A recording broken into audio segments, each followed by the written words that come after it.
Hello and welcome to this section on getting started with internal controls. My name is Susan Gordon and I am one of the Directors of Audit Services for Cities and Towns with the State Board of Accounts. A good internal control system is vital to your city or town. It is such an important topic that we try to include various aspects of internal controls at each of our training sessions. Regarding internal controls, there are 3 videos you will want to watch. The first one is getting started with internal controls. That's this one. Then there is the State Board of Accounts approved training video, and it is required that you watch that video under Indiana Code 5-11-1-27. And then there is the Cities and Towns Internal Control webinar, which you will want to watch, but that is supplementary to the approved training materials. In this section, you'll also find the following handouts: Indiana Code 5-11-1-27, the Uniform Internal Control Standards for Indiana Political Subdivisions, and a certification form. Based on the authority of Indiana Code 5-11-1-27, the State Board of Accounts defined the acceptable minimum level of internal control standards for internal control systems of political subdivisions. This publication provides a very broad framework from which specific procedures can be derived. The 5 components of internal control are discussed: control environment, risk assessment, control activities, communication and information, and monitoring. Each of these components must be present and functioning to have a good internal control system. We're not going to discuss these in detail here. You can learn more about those components by watching the State Board of Accounts approved training video and the Cities and Towns Internal Controls webinar. In the second half of this publication, you'll find case studies and examples, as well as slides for the State Board of Accounts approved training video.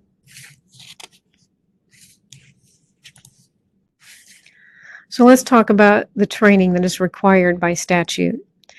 Indiana Code 5-11-1-27 requires all personnel to receive State Board of Accounts approved training on internal controls. The word personnel is a defined term, which means an officer or employee of a political subdivision whose official duties include receiving, processing, depositing, dispersing, or otherwise having access to funds that belong to the federal government, state government, a political subdivision, or another governmental entity. For purposes of 5-11-1-27, the requirement is met by watching the State Board of Accounts approved training video or another approved option. This is a one-time requirement for all personnel. Due to the importance of internal controls, we always recommend additional training. Examples of additional training are contained on our website. We also highly recommend that you watch the Internal Controls webinar for Cities and Towns on the newly elected officials page. So where do you find these approved materials? You will find them on our website, and I will show you where to find those on the website here. This is our website. If you'll come over to political subdivisions and click on that, you can select cities or towns. Today we'll select cities. And if you'll scroll down to internal control standards and click on this arrow, you can come down and see the training requirements. Now here's the certification form that's in your handouts, and also we'll be discussing here on the next slide. But here's the training that's required. So this video is required for you to watch in accordance with 5-11-1-27. Okay, once you have watched the State Board of Accounts approved training video, you'll need to document this on the certification form. You'll find this form as a handout for this section, and you can also find it on our website as I showed you. You only need to fill out this form one time. Keep this certification form with the records of your office for audit. We also recommend that you locate the certification forms for training received by personnel prior to you taking office. This way you can have documentation to show that all necessary personnel have received the training. Training is only required one time for each person. One of the requirements in 511-127 is for council to formally adopt the minimum level of internal control standards as defined by the State Board of Accounts. This should have already been done. We would recommend that you locate the adopting ordinance or resolution. Council is also responsible for making sure all personnel are trained. However, you will want to track the certification forms and work with council to make sure that all personnel are trained so that you can properly answer the questions on the annual financial report and certify that training has been completed. When you submit the annual financial report for 2019, you will be asked 2 questions about internal controls. One is whether your city or town has adopted the minimum level of internal control standards, and two is whether all personnel have been trained. And we will have a separate webinar on the annual financial report, but for this particular discussion, we wanted to show you where the questions are located.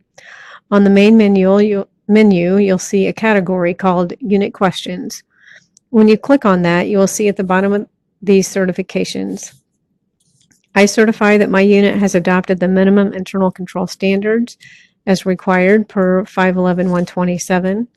And if yes, I certify that all personnel defined in 511-127 received training concerning the internal control standards adopted by my unit.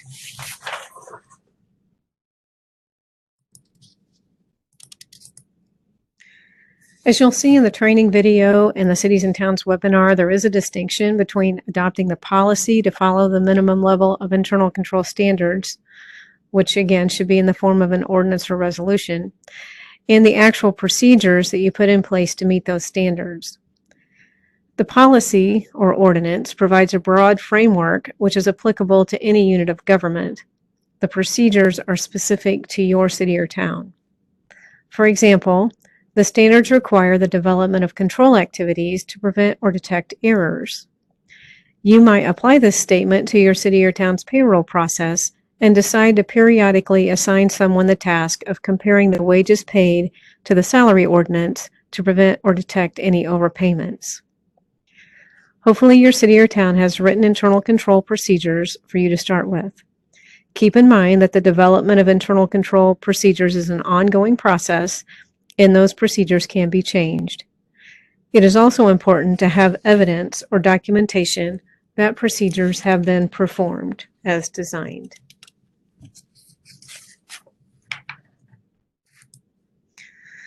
Another piece of advice we'd like to give you, it is recommended that you look at the last audit report for your city or town to see if there were any findings.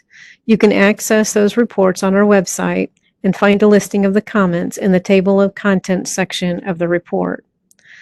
We recommend you follow up on all findings listed, if any. For purposes of this discussion, please make sure that any internal control findings have been addressed in the procedures for your city or town. Our field examiners do follow up on prior comments and make sure that the finding has been corrected. We will cover this in more detail in our video entitled How to Prepare for an Audit. So here is a summary of the recommendations we have. Watch the State Board of Accounts Internal Controls webinar or other approved training to satisfy Indiana Code 511-127. Find your city or town's ordinance or resolution adopting the Uniform Internal Control Standards.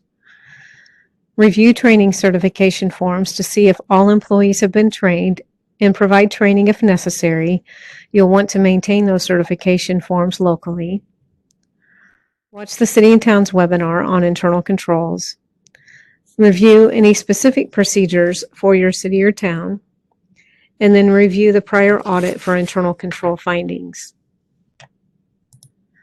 If you have any questions, please feel free to contact us at cities.towns@sboa.in.gov or at 317-232-2513. Thank you for listening and have a great day.